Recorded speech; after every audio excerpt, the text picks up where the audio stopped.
আজকে আমি একেবারে নতুন কিছু তোমাদেরকে শেয়ার করতে চলেছি। তো নতুন কিছু বলতে ছাতুর শরবত। নমস্কার বন্ধুরা, আমি অম্বিকা মণ্ডল। নতুন একটা ভিডিওতে সবাইকে স্বাগত জানাই। ভিডিওটা স্কিপ না করে প্রথম থেকে দেখতে থাকো, তাহলে আমি কিভাবে এই ছাতুর শরবতটা বানাচ্ছি সবটাই বুঝতে পারবে। ছাতুর শরবত বানানোর জন্য যেটা প্রথমে লাগছে, এখানে দেখো আমি প্রায় 1 বাটির কাছাকাছি একটু ছাতু নিয়েছি। যদি আমার লাগে পরে অবশ্যই আমি নেব। তো এটা ছোলা আর চাল দিয়ে ছাতুটা আমি ঘরেই বানিয়েছি। আর লাগছে খাঁটি দুধ। তো এখানে দেখো একদম গাঢ় দুধ, ওপরে দেখো তেল ভাসছে, ভীষণ গাঢ় দুধ আমি নিয়েছি, জাল করা দুধ। আর দুটো নিয়েছি কলা। আর ড্রাই ফ্রুটের মধ্যে নিয়েছি দেখো কালো কিশমিশ, সাদা কিশমিশ, আর নিয়েছি আমি চিনে বাদাম। আর এখানে দেখতে পাচ্ছ খেজুর, আর এখানে রয়েছে কাজু। আর মিষ্টি ব্যালেন্স করার জন্য যেটা নিয়েছি, এই যে মধু, এখান থেকে মধুটা অ্যাড করব। তো আমি চিনি দেব না, তার জন্য মধু।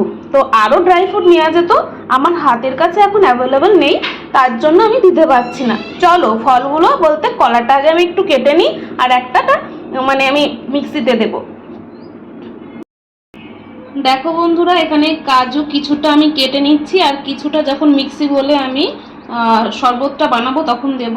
আর কলাটা এরপরে আমি কুচি কুচি করে কাটবো আর একটা মিক্সি বলে দেব। দেখো বন্ধুরা, কলাগুলো একদম এরকম ভাবে কুচি কুচি করে কাটতে হবে। খেজুরগুলো ছুরি দিয়ে আর কাটলাম না, ভীষণ নরম আছে, শুধু এই যে বীজটা বের করে ফেলে দিলাম। আর এইভাবে ছোট ছোট মানে টুকরো করে নিলাম, ব্যাস তাহলেই হবে। তো দেখো বন্ধুরা, কলা, খেজুর আর কাজু সব মানে আমার কাটা হয়ে গেছে। আর যে কলাটা রয়েছে সেটা এখন আমি ছুলে নিচ্ছি। এই যে দেখো, এই যে ছোলা হয়ে গেছে, এটা এখন আমি মিক্সি বলে দেব। কলাটা এখন রেখে দিয়ে একেবারে সবকিছু মিক্সি বলে দেব। ঢেলে দিলাম ছাতু সর্বপ্রথমে, কলাটাকে হাত দিয়ে ভেঙে ভেঙে দিয়ে দিলাম। এখন দিয়ে দিচ্ছি গাঢ় দুধ, জাল দেওয়া। দেখো কতটা ছানা ছানা বলছি, সরি, একদম ওপরে ঘি ঘি, ঠিক আছে। দুধটা একেবারে মাখন মাখন ক্রিম ক্রিম ভাব হয়ে গেছে, খুব সুন্দর। এবারে দিচ্ছি মধু। এখানে আখের গুড়, চিনি, যার যেটা মিষ্টি পছন্দ হবে সে সেটা দিতে পারো, আমি মধু ব্যবহার করছি।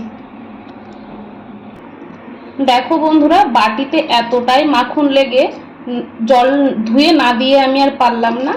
বাটিটা ধুয়ে জলটা এখন আমি মিক্সি বলে দেব।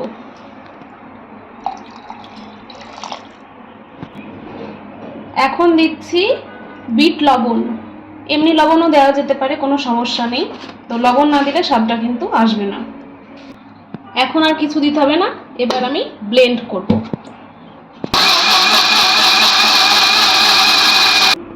সরি বন্ধুরা, একটা জিনিস দিতে আমি একেবারেই ভুলে গেছি, এটা হচ্ছে চিনি বাদাম। এটা দিয়ে দিতে হবে, দিয়ে পেস্টটা আমি আবার করে নেব।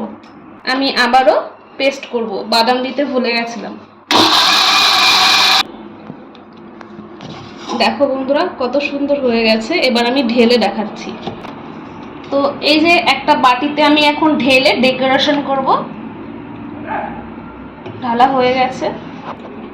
সব প্রথমে দিচ্ছি এখানে কেটে রাখা কলা ওপর দিয়ে। আমি গ্যারান্টি দিয়ে বলতে পারি, এইরকম শরবত হয়তো বা তোমরা আগে কখনো খাওনি, একবার ট্রাই করো, গ্যারান্টি দিয়ে বলছি খুব ভালো লাগবে, ঠিক আছে।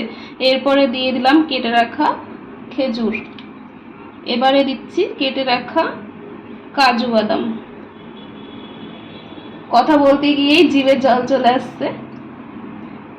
এবারে দিচ্ছি সাদা কিশমিশ। তোমাদের কাদের কাদের লোভ লাগছে অবশ্যই কিন্তু জানাবে। অবশ্যই করে বাড়িতে এই রেসিপিটা ট্রাই করে আমাকে জানিও কেমন হয়েছে। এখন দিচ্ছি কালো কিশমিশ, ঠিক আছে।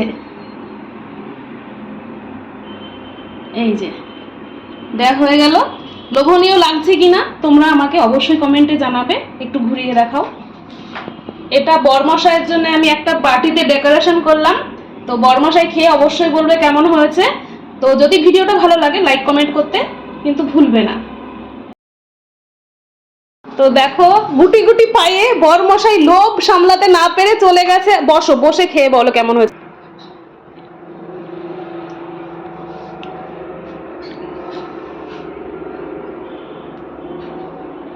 কোনো কথা নাই, ও খেতে মানে ব্যস্ত।